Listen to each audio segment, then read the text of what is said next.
പത്തനംതിട്ടയിൽ CPIM-ൽ ചേർന്ന കാപ്പ കേസ് പ്രതി ഡിവൈഎഫ്ഐ നേതൃത്വത്തിൽ ശരൺ ചന്ദ്രനെയാണ് ഡിവൈഎഫ്ഐ മേഖലാ വൈസ് പ്രസിഡന്റായി തെരഞ്ഞെടുത്തത്. ശരൺ ചന്ദ്രൻ ഉൾപ്പെടെയുള്ളവരെ മന്ത്രി വീണ ജോർജ്, CPIM ജില്ലാ സെക്രട്ടറി KP ഉദയഭാനു എന്നിവർ പങ്കെടുത്ത ചടങ്ങിൽ പാർട്ടിയിലേക്ക് സ്വീകരിച്ചത് വിവാദമായിരുന്നു. വിവരങ്ങളുമായി AV ജയശങ്കർ ചേരുന്നു. ജയശങ്കർ, ഇവരുടെ പാർട്ടിയിലേക്കുള്ള വരവ് തന്നെ വിവാദമായിരുന്നു. ഇപ്പോൾ ഭാരവാഹിത്വം കൂടി കൊടുക്കാനുള്ള തീരുമാനം എന്തുകൊണ്ട്?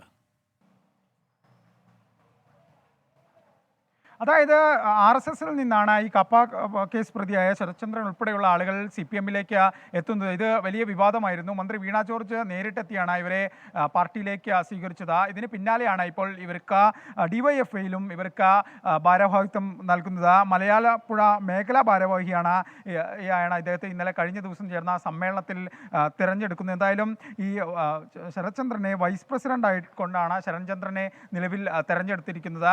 ഈ പാർട്ടിയിലേക്ക് പുറത്തുനിന്ന് വരുന്ന ആളുകളെയൊക്കെ കൃത്യമായ പ്രാതിനിധ്യം നൽകുക എന്ന ഒരു തീരുമാനത്തിൻ്റെ ഭാഗമായാണ് ഇത്തരത്തിൽ ഡിവൈഎഫ്ഐയിൽ കൃത്യമായ ചുമതല നൽകിയിരിക്കുന്നതെന്നാണ് CPM-ന്റെ ജില്ലാ ഘടകം ഈ വിഷയവുമായി ബന്ധപ്പെട്ട വിശദീകരിക്കുന്നു. ഒപ്പം തന്നെ ഇവരുടെ പ്രവേശനം വലിയ വിവാദമായിരുന്നു. നേരത്തെ സൂചിപ്പിച്ച പോലെ RSS ഉൾപ്പെടെ വന്ന ആളുകൾ, കാപ്പ കേസ് ഉൾപ്പെടെയുള്ള ആളുകളിൽ വലിയ വിവാദം ഉണ്ടായിരുന്നു. ഇതിനെതിരെ നിരവധി വാർത്തകൾ, ഇവരുമായി ബന്ധപ്പെട്ട് വിവാദങ്ങളുടെ വാർത്തകളും വന്നിരുന്നു. പക്ഷേ അപ്പോഴും ഇവരെ കൃത്യമായി പാർട്ടിയിലെ പോഷക സംഘടനകളിൽ അക്കോമഡേറ്റ് ചെയ്യുന്ന ഒരു നിലപാടാണ് നിലവിൽ CPIM സ്വീകരിക്കുന്നത്.